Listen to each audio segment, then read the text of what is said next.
Daily ஒரு TNPSC question பேஸ்டா இன்னைக்கு TNPSC question ஒரு கொஸ்டின் பார்க்க போகிறோம். அந்த கொஸ்டின் வந்து நான் எல்லாத்தையும் ரெக்கார்ட் பண்ணிட்டேன். நோட்ஸா வந்து ஒரு சுருக்கிட்டேன்.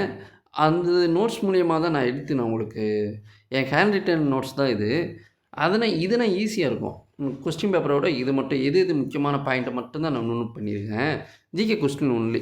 இன்னைக்கு இருக்க கொஸ்டின் மட்டும் பார்த்துடலாம். சூழ்நிலை மண்டலத்தில் 2 கூறுகளா சொல்றாங்க. அது என்னன்னா, உயிரற்ற, உயிர் உள்ள. அத மட்டும் வந்து தான். அது 2வது கொஸ்டின்.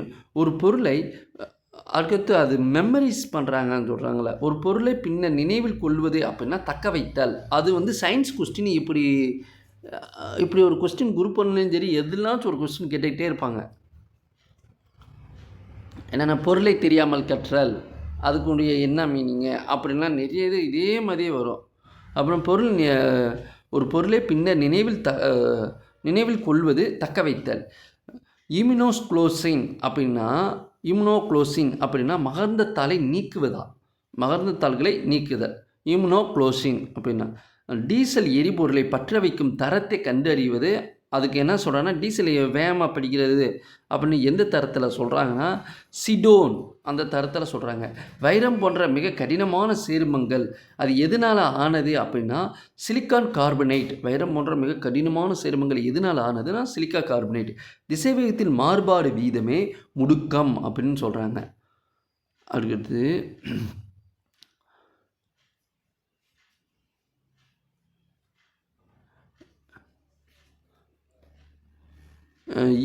என்னென்னா, ஈரானில் 1971 கையெழுத்திடப்பட்ட டேஷ் பெயருடன் ஈரநில அளவில் பாதுகாக்கப்படுகிறது. ராம்சார் தளங்கள். ஈரான் நடந்த மாநாட்டில் 1971 கையெழுத்திடப்பட்ட டேஷ் பெயருடன் ஈரநில உலக அளவிலாக பாதுகாக்கப்படுகிறது. அப்படின்னா 71 ஒரு மாநாடு ஈரானில் நடந்திருக்கு. அந்த மாநாட்டில் கையெழுத்து போட்டது வந்து ராம்சார் தளங்கத்தை பேஸ் பண்ணி தான் கையெழுத்து போட்டிருக்காங்க. சுற்றுச்சூழல் மாநாடு 1982 கையெழுத்து போட்டிருப்பாங்க.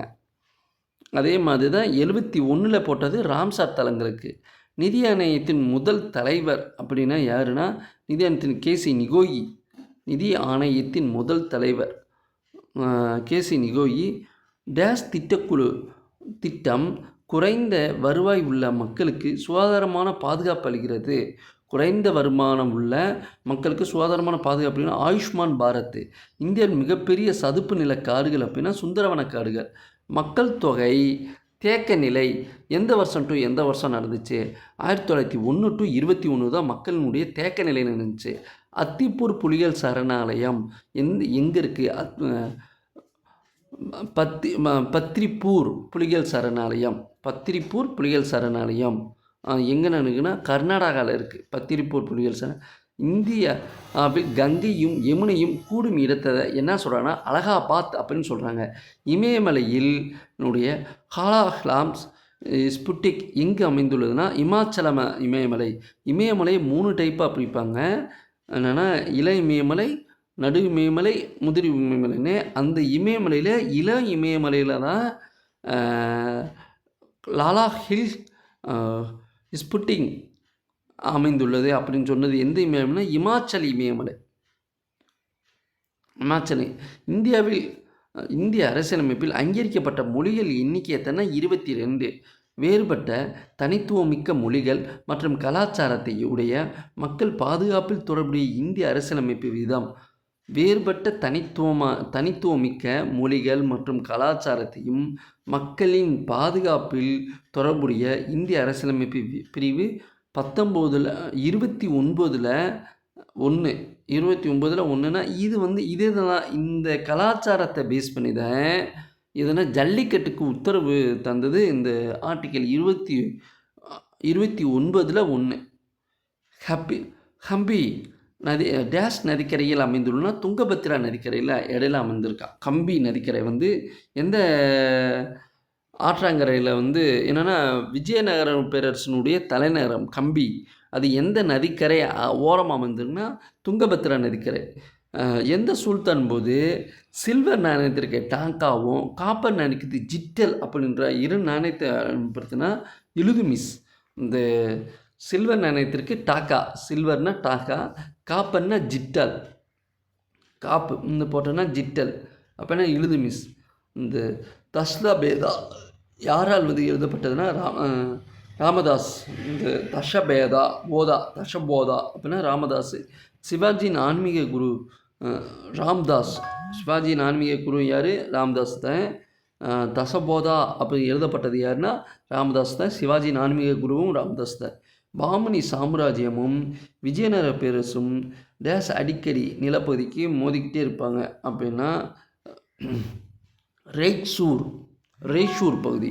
அந்த எந்தெந்த சாம்ராஜ்யம்னா பாமனியும் விஜயநகர பேரரசும் ஒரே ஒரு இடத்துக்கு ரெய்சூர் பகுதி. அது நல்ல செழிப்பாக இருக்கக்கூடிய பகுதி. அதனால் பொருளையும் போராட்டிக்கிட்டே இருப்பாங்க, சண்டை போட்டுக்கிட்டே இருப்பாங்க அந்த இடம். பாமனி சுல்தானை சேர்ந்த 3ஆம் முகமது ஷாவின் அமைச்சராக இருந்தவர் யார்? முகமது கவான். 3ஆம் சுல்தானுடைய அமைச்சராக இருந்தவர் யார்? 3ஆம் முகமது ஷாவுக்கு அமைச்சராக இருந்த முகமது கவான். சிக்கந்தர இன்ஷா என்ற பட்டத்தை கொண்ட டெல்லி சுல்தான் அலாவுதீன் கில்ஜி. சிக்கந்தர் சிக்கந்தர இஷானி அப்படின்ற ஒரு பட்டத்தை கொண்டவர் வந்து யாருன்னா அலாவுதீன் கில்ஜியா. சிக்கந்தர் இஷானி என்ற பட்டத்தை கொண்டவர். இந்திய அரசு சட்டம் 1935 படி தேசிய அளவிலான நீதிமன்றம் நிறுவப்பட்ட இந்திய அரசு சட்டம் 35 படி தேசிய அளவில் நிறுவப்பட்ட நீதிமன்றத்தின் பெயர் என்னன்னா இந்தியாவின் கூட்டாட்சி நீதிமன்றம். இந்திய அரசு சட்டம் 35 படி தேசிய அளவில் நிறுவப்பட்ட நீதிமன்றத்தின் பேர் என்னன்னா இந்தியாவின் கூட்டாட்சி நீதிமன்றம் அப்படின்னு சொல்கிறாங்க. ஆர்டிக்கல் 263 மாநிலங்களுக்கு இடையான குழுக்களை உருவாக்குவதின் நோக்கம். 2 மாநிலங்களுக்கு இடையிலான குழுக்களை உருவாக்குறாங்கன்னா மாநில அரசுகளுக்கு இடையிலும் ஒன்றிய மற்றும் மாநில அரசுகளுக்கு இடையே வலிமையான ஒத்துழைப்போடு ஏற்படுத்த ஒருமைப்பாடு. இந்த ஆர்டிக்கல் 263 எதை சொல்லுதுன்னா 2 மாநிலங்களுக்கும் இல்லை ஒன்றியங்களுக்கு இருக்கக்கூடிய ஒற்றுமையை வலுப்படுத்துறதுக்காக சொல்லக்கூடியதான் ஆர்டிக்கல் 263. ஒன்றியத்துக்கும் மாநிலங்களுக்கு இடையான ஒற்றுமையை பற்றி நல்லா ஸ்ட்ராங்குபடுத்தணும், அதை பற்றி சொல்லக்கூடியதான் ஆர்டிக்கல் 263. அதுக்கு பல்வேந்திர மேத்தா குழு இந்த வருஷப்படுத்த சொல்லியிருக்காங்க. இது எந்த இதுனா பஞ்சாயத்து குழு. பல்வேந்திரா மேத்தா குழு எப்போ அமைச்சாங்கன்னா 56, அசோக் மேத்தா குழு 77, எல்எம் சிங்வி குழு வந்து 86. இந்த பல்வேந்திரா மேத்தா குழு வந்து 56, அசோக் மேத்தா குழு 77, எல்எம் சிங்வி குழு 86. குடியரசுத் தலைவரை பதவி நீக்கம் செய்ய வழிவகுக்குவது இந்த எந்தெந்த ஆர்டிக்கல்னால் 56(1)ல் பி, ஆர்டிக்கல் 61. இந்த 2 பிரிவுமே குடியரசுத் தலைவர் பதவி நீக்கத்தை சொல்லக்கூடியது. ஆர்டிக்கல் 51ல் 56(1) அதில் பி, 56(1)ல் பி. அதே மாதிரி 61 51A வந்து என்ன சொல்லுது?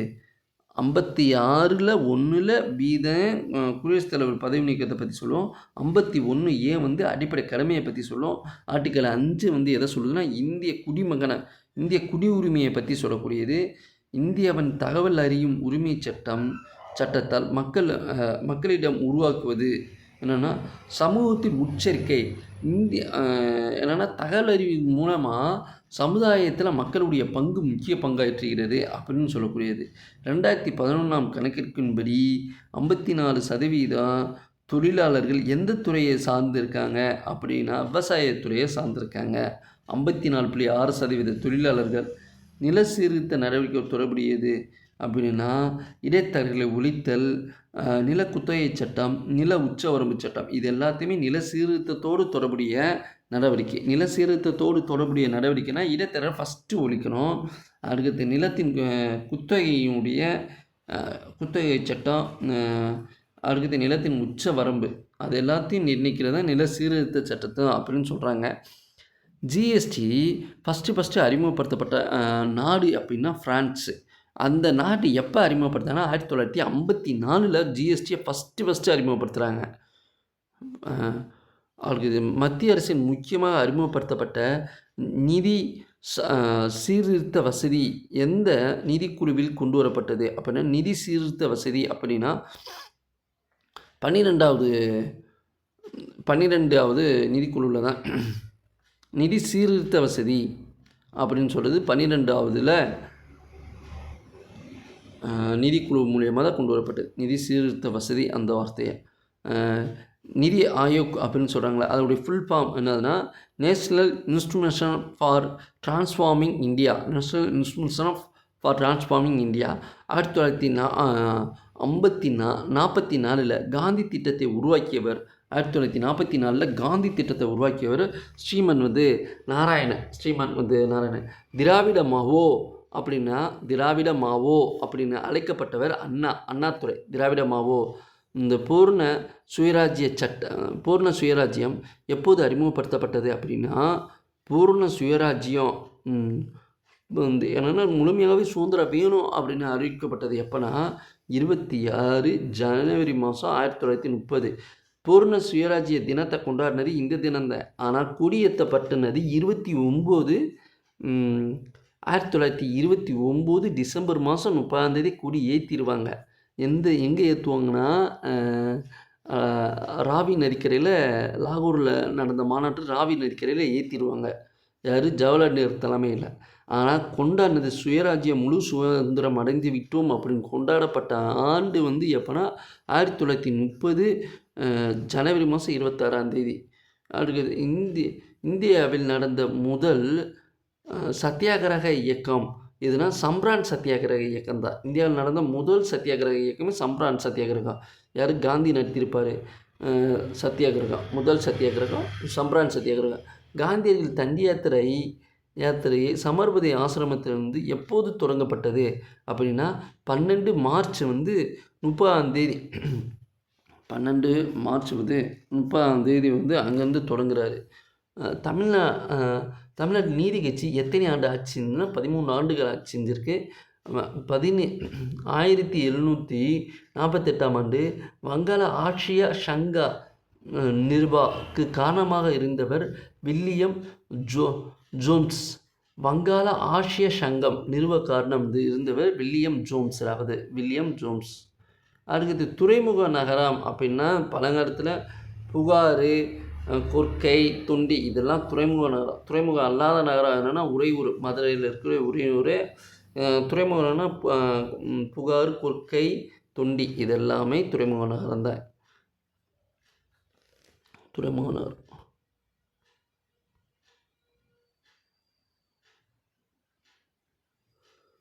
மன்னனை இறை என்று குறிக்கும் வார்த்தையை பயன்படுத்தியவர். மன்னனை இறைவன் அப்படின்ற வார்த்தையை சொன்ன புலவர் யாருன்னா திருவள்ளுவர் தான். மன்னவனுக்கு இறைவன் என்ற வார்த்தை. தமிழ்நாடு ஒத்துழையாமை இயக்கத்திற்கு தலைமை தாங்கி நடத்தியவர் யாருன்னா ராஜாஜி. 1927 காந்தியடிகள் தமிழகத்திற்கு வருகை புரிந்த பொழுது மருத்துவர் முத்துலட்சுமி ரெட்டியார் அவரை சந்தித்து தனது சமூக நலத்திட்டங்களை பற்றி கலந்து உரையாடினார். இதை பற்றி விவாதங்களை காந்தியடிகள் எந்த பத்திரிகையில் வெளியிட்டார்? Young India. 1927 காந்தியடிகள் தமிழகத்துக்கு வர்றாரு. அப்போ முத்துலட்சுமி ரெட்டியார் சந்தித்து சமூக நலத்திட்டத்தை பற்றி கலந்து உரைக்கின்றாரு, பேசுகிறாரு. முத்துலட்சுமியார் யார்கிட்ட? காந்தியடிகிட்ட சொல்கிறாரு. அப்போ இப்படிலாம் சொன்னாங்க அப்படின்னு எந்த பத்திரிகையில் காந்தி போய் வெளியிடுறாருன்னா யங் இந்தியா பத்திரிகையில் வெளியிடுறாரு. மண்டக செம்ஸ்போர்ட் சீர்திருத்த சட்டத்தின்படி மெட்ராஸ் மாகாணத்தில் முதல் நேரடி தேர்தல் நடைபெற்ற ஆண்டு 1920. மண்டக செம்ஸ்போர்ட் சீர்திருத்த சட்டத்தின்படி மெட்ராஸ் மாகாணத்தில் முதல் நேரடி தேர்தல் நடைபெற்றது 1920 தான். எப்பொழுது ஈவே ராமசாமி பெரியார் சுயமரியாதை இயக்கத்தினை தொடங்கினார்? 1926. 25 வெளியே வர்றாரு. 26 சுயமரியாதை இயக்கத்தை தொடங்குறாரு. 26 திறனறிந்து சொல்லுக சொல்லை அறனினும் பொருளிலும் திறனறிந்து இல் அதனினும் இல் என குறளில் இடம்பெற்றுள்ள அதிகாரம் அப்படின்னா எந்த அதிகாரத்தில் இது இடம்பெற்றிருக்குன்னா சொல்வன்மை. இந்த திறனறிந்து சொல்லுக சொல்லை அறனும் பொருளும் அதனும் இங்கே இல் அப்படின்ற சொல்லு எந்த அதிகாரத்தில் குறளில் இடம்பெற்றிருக்குன்னா சொல்வன்மை.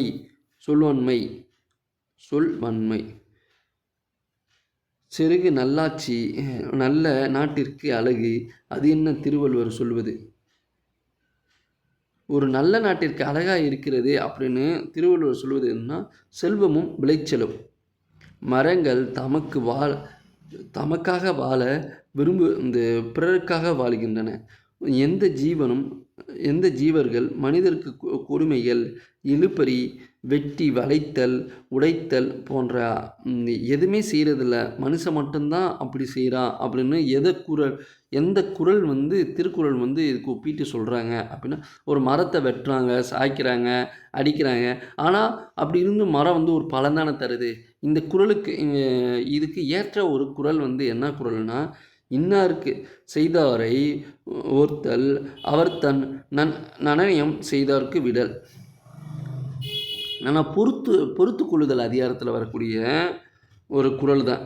இன்னா செய்தாரையும் ஒருத்தல் அவர் தன் நன்னலம் செய்தல் விடல். அப்படின்னா ஒருத்தருக்கு இன்னா செய்தாரை ஒருத்தர் தீமை செஞ்சுதான் அது பொறுத்து கொண்டவங்களுக்கு இந்த உலகமும் போல எல்லாமே கிடைக்கும், நன்மை தான் விடும் அப்படின்னு சொல்லக்கூடிய குறள் தான் இதுக்கு பொறுத்தது.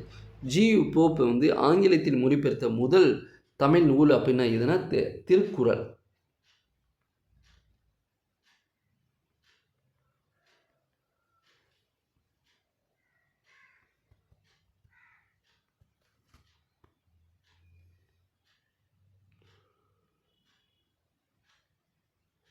இரத்தம் ஒரே நிறம் என்ற வரலாற்று புதுமைத்தை படைத்தவர் யாருன்னா சுஜாதா. இரத்தம் ஒரே நிறம். பக்தி இயக்கம் மக்கள் இயக்கம் இவரால் ஆக்கப்பட்டதுன்னா, பக்தி இயக்கத்தை ஒரு மக்கள் இயக்கமாக்கியது திருஞான சம்பந்தர் தான் பக்தி இயக்கத்தை ஒரு மக்கள் இயக்கமாக்கினார். ஒருவர் அடுத்தலும் தொலைத்தலும், ஒருவருக்கு ஒருவரை அடிக்கிறதும் தொலைக்கிறதும், அன்னைக்கு இருந்து ஒருத்தரை அடிக்கிறதும், ஒருத்தருக்கு ஒருத்தர் அடிமையாக இருக்கிறது, இது உலக இயற்கை அப்படின்னு சொன்னவர் யாருன்னா இறைக்குண்டனார். இது உலகத்தின் இயற்கை அப்படின்னு, ஒருவருக்கு ஒருவர் அடைத்தலும் தொலைத்தலும் இது புதியது அன்று, இது உலகத்தின் இயற்கை அப்படின்னு சொன்னது இறைக்குன்ற கிழகனார். ஸ்ரீ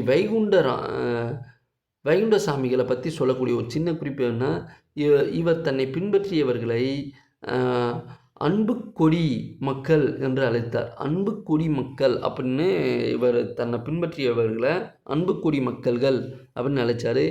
சாமி பின்பற்றியவர்களை இன்றளவும் அன்புக்கொடியே ஏற்றுக்கொண்டனர். அவர்களை பின்பற்றியவங்களும் சரி, நம்மளும் அன்புக்கொடி தான் அப்படின்னு ஏற்றுக்கிறாங்க. தமிழ் மெய்நிகர் பல்கலைக்கழகம் 2020 ஒரு பேர் மாற்றுறாங்க. அதுக்கு என்னன்னா, தமிழ் இணைய கல்விக் கழகம் மெய்நிகர் பல்கலைக்கழகத்தை 2010 எப்படி மாற்றுறாங்கன்னா, தமிழ் இணைய கல்விக் கழகம் அப்படின்னு பேர் மாற்றுறாங்க. வேளாண்மைக்கு தனி பட்ஜெட், வரவு செலவு பட்ஜெட் ஏன் ஒதுக்குறாங்க அப்படின்னா, வேளாண்மையில் தமிழ்நாட்டு விவசாயத்தினுடைய உயர்த்தணும், வேளாண்மை லாபத்தை பெருக்கணும், அதுக்காக தனி பட்ஜெட்டை உருவாக்குறாங்க. இந்த சுகாதார குறியீடு அப்படின்னு சொல்லுவாங்க, நேஷ்னல் ஃபேமிலி ஹெல்த் ஸ்கீம். அதில் 5ல் என்னென்னா, அந்த 5வது சென்சஸ் எப்போ எடுத்தாங்கன்னா 2019 to 21. அந்த இதில் என்ன சொல்கிறாங்கன்னா, கர்ப்ப காலத்தின் வயது பொருட்படுத்தாமல் 2.5 கிலோவிற்கு குறைவாக பிறக்கும் குழந்தைகள் தேசாக அழைக்கப்படுகின்றன. 2.5 கிலோக்கு குறைவாக பிறந்துட்டாங்கன்னா அவங்க என்ன பண்ணுவாங்கன்னா, குறைந்த பிறப்பு எடை அப்படின்னு சொல்லி தான் பிறக்கிறாங்க. குறைந்த பிறப்பு எடை அப்படின்னு தான். 2.5 கிலோக்கு கீழே பிறந்தாங்கன்னா ஒரு குழந்தை குறைந்த பிறப்பு எடை அப்படின்னு தான் சொல்கிறாங்க. தமிழகத்தின் சமூக நீதி நாள் அப்படின்னா எந்த நாளை கொண்டாடுறாங்க? நீதி நாள் பிப்ரவரி 20 சமூக நீதி நாள் அப்படின்னு கொண்டாடுறாங்க. பிப்ரவரி 20 தான் சமூக நீதி நாள் அப்படின்னு கொண்டாடுறாங்க. பாதுகாப்பு திட்டம் அரசு நேரடி முதலீட்டின் மூலம் இந்த பெண் குழந்தைகள் உரிமைக்காக பாதுகாத்து அவர்களுக்கு அதிகாரம் அளிப்பதின் வழியாக பாலின பாகுபாட்டை தடுப்பதை நோக்கமாக கொண்டது அப்படின்னு இதுனா பெண் குழந்தைகள் பாதுகாப்பு திட்டம். பாதுகாப்பு திட்டம் அரசின் நேரடி முதலீட்டின் மூலம் பெண் குழந்தைகள் உரிமைகளை பாதுகாப்பது, அவர்களுக்கு அதிகாரம் அளிப்பது வழியாக பாலினத்தின் பாகுபாட்டை தடுப்பதை நோக்கமாக கொண்டுள்ளது அப்படின்னா பெண் குழந்தைகள் பாதுகாப்பு திட்டம் அப்படின்னு சொல்கிறாங்க.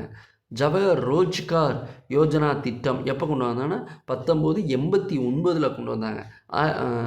1989 1989 ஜவஹர் ரோஜ்கார் யோஜனா திட்டம். இந்திரா காந்தி பீரியடில் இதெல்லாம் கொண்டு வந்தது.